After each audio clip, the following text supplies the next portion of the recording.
Very good morning, everyone. In this session, we are going to complete the remaining portion which is related with the working of file. In our previous session, we have studied regarding the different types of file modes which is available in the C++. When you are going to open file, at that time you can use different kinds of mode to open particular file. Over here we can use in and out mode to open your file for reading or writing purpose. ATE is a mode which can be used to perform read and write operation at the end of file.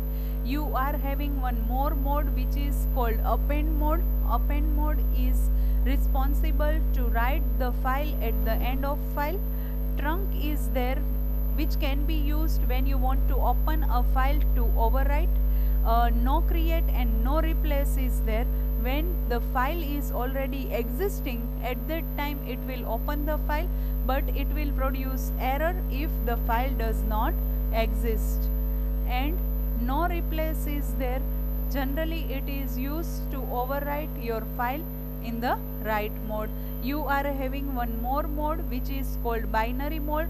Generally this type of mode is used when you want to open your file in the binary mode. Now you can apply or you can specify more than one mode by replacing pipe sign, or we can say by using bitwise OR operator over here. Now let us start with our today's session. File pointer. There are various types of file pointer which can be used for reading or writing of your file. Over here we have used different kinds of file pointer.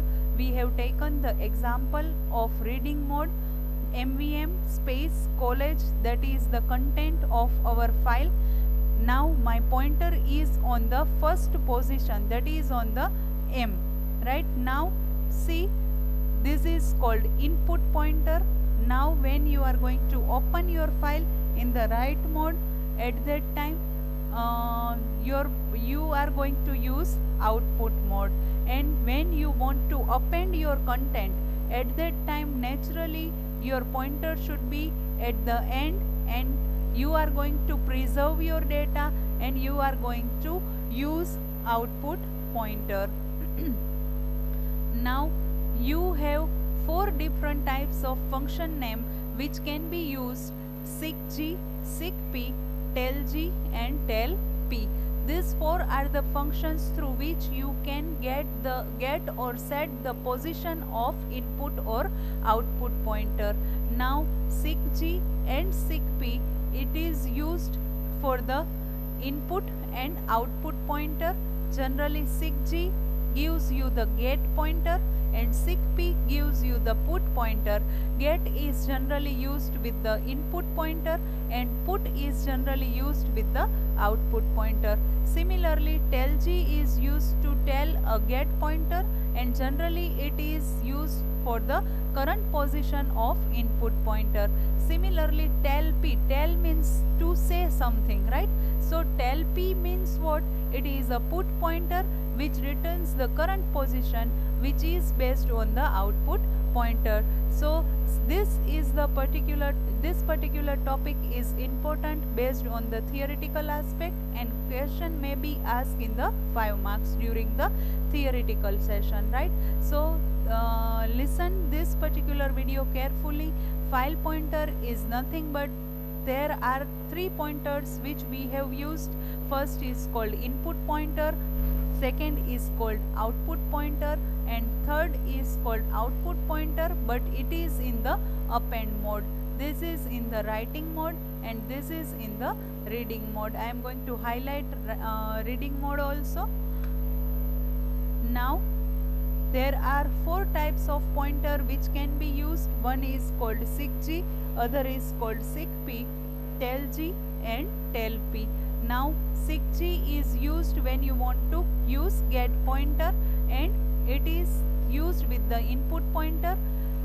Seekp used for put pointer and it is generally used for the output pointer. Telg and telp returns the current position of input and output, and it is get and put pointer. Now here the seekg and seekp functions move the file pointer to a specified number of bytes. That means when you want to move into the file, or when you want to move the cursor into the file, at that time you can use two functions, either seekg or seekp. But first of all, you need to check whether the file is opened in the input mode or in the output mode. That you need to check. There are three different kinds of parameters which can be used with the seekg or seekp. Number one, beginning, current and end. Beginning is what? When you want to move your cursor at the beginning of file, at that time that is that can be used by the iOS scope resolution operator and beginning, and which is by default. CUR means the current position of file pointer. That means when you want to see the current position of your file pointer, at that time you can use mode iOS.current, and iOS.end refers to the end of file. So here we have taken the example of different kinds of file pointer. We have created one file which is called data.txt.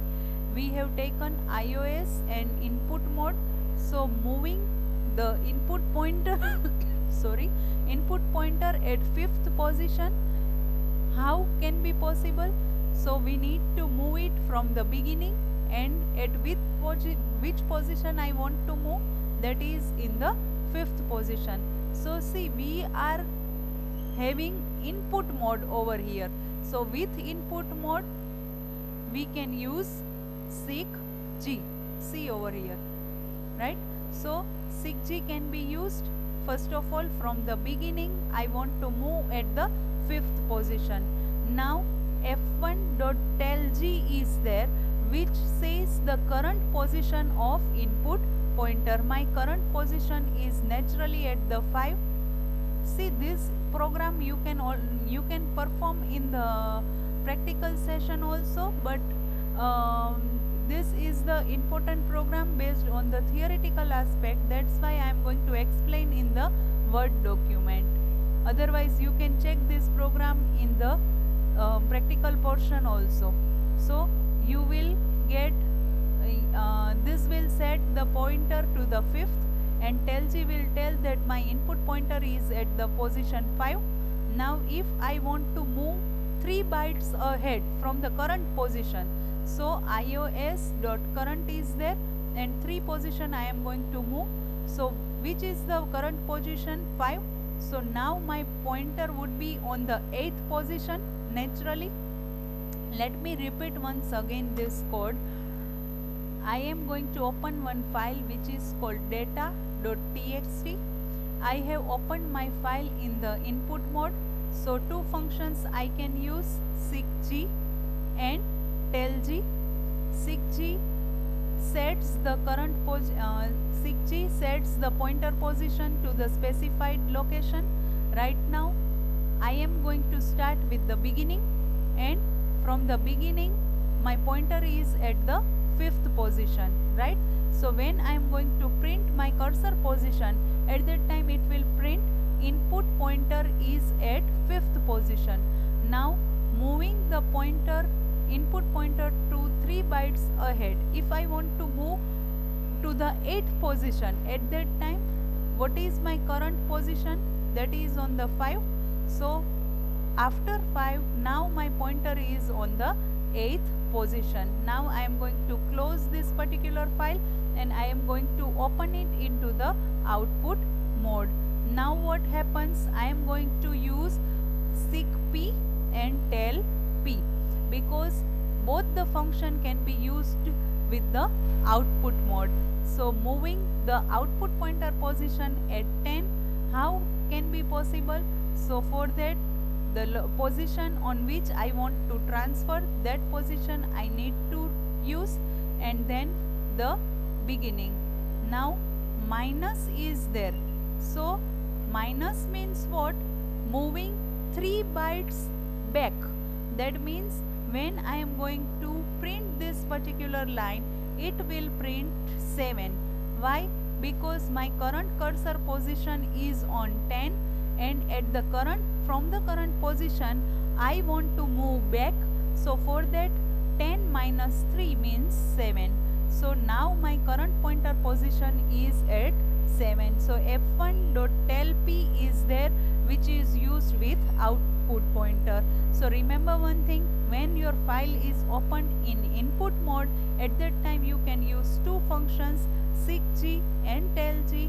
Telg returns current pointer position, seekg sets the current seekg sets your pointer position in the input mode.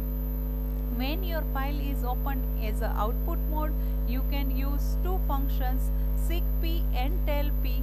Telp again tells the current pointer position in the output file, and seekp sets the pointer position in the output mode. Over here right now my current position is on the 10, but I want to move 3 bytes ahead, so my current pointer position is on the 7 because I have passed minus 3 over here, and current position is on 10. So 10 minus 3 becomes 7. So my current file pointer position in the output mode would be on 7. So this is called file pointer, which may be asked in the 5 mark. Next is called sequential IO operation, but over here data is going to store in the binary format. So for that what we need to do, we need to create OFStream object. One file name I need to give, that is sample1.txt. So in the C drive, sample1.txt is created. Now I am going to input one number in the variable number array number. So number of 0, suppose 1 I am going to store. So I have two functions using which I am able to input my content in the form of binary in the file, right? So for that o1.write, then character pointer. This is the syntax which you need to follow when you want to write your content in the binary file, right? So over here character pointer ampersand, so that is the address, and then number of I. In the number of I have written number of 0, say for example, because first time the value of I would be 0. So number of 0 contains, say for example, 11. So this 11 is going to store inside the file. Now I need to specify the size of this variable in the form of bytes, so it will store in the memory. Similarly, I am going to close this cursor. Now I want to read the content from the file, so reverse operation I am going to perform. I am going to create the object of ifstream file, then name of file in from which I want to read the content. Now whatever the syntax of this write function is there, that I am going to paste it over here, and over here I just need to use read function, but the object name is of ifstream class, and at last it will print on the screen using cout statement, and at the end I have used i1.close. So using this way you are able to write the content in the file using binary mode. Next is called updating a random access file. Random access file, in the when you want to update any random access file, at that time 4 operations you can perform: adding new content, displaying the content from a file, when you want to modify existing file, or when you want to delete some item from the existing file. So these 4 are the operations which you can perform, or these 4 are the tasks to update random access file. So when you want to update random access file, at that time I have created one class called data. I have declared 2 variables, one is declared as a name and other is declared as a age. 2 functions I have created, one for input and one for output. Naturally, using input function I am able to input data from the keyboard, and using output function I am able to print data on the screen. Now variable I have taken. Data is a class and D is a object.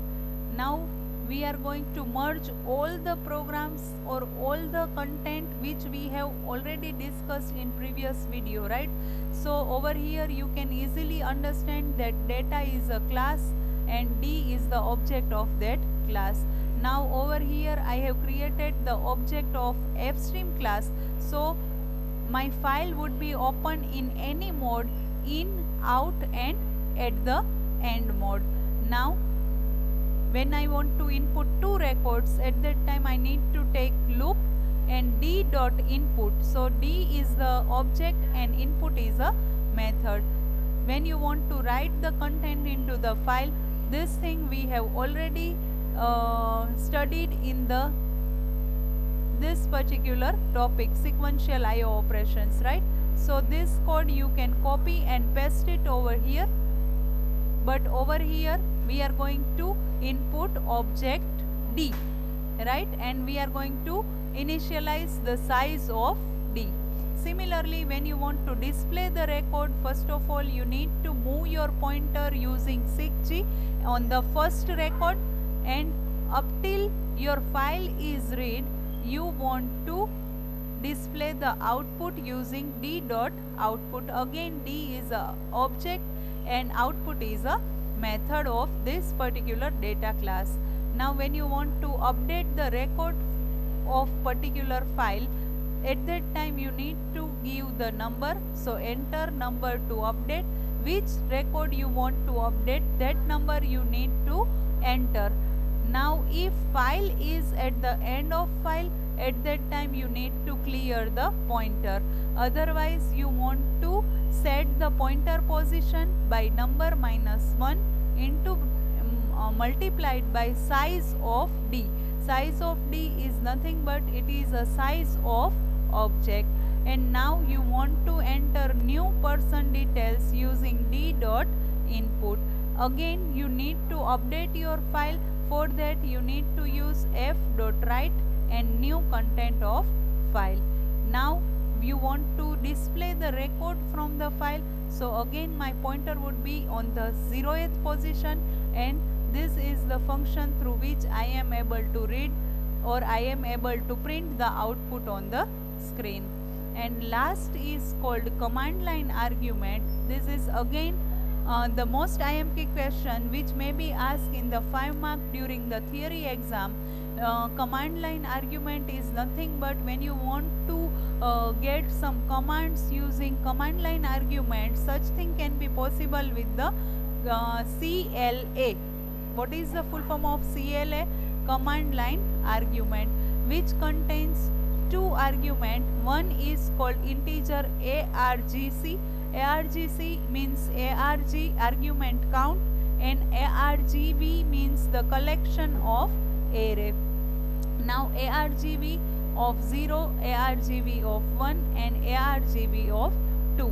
So ARGV of 0 contains number, then ARGV of 1 contains odd, and ARGV of 2 contains even. So here I have taken the example of command line argument which can be performed on the with the help of command line, right? So over here I have taken two files. One is called source, other is called destination. I am going to open source file. If open is not possible, at that time it will print message that file not found. Destination file I have opened.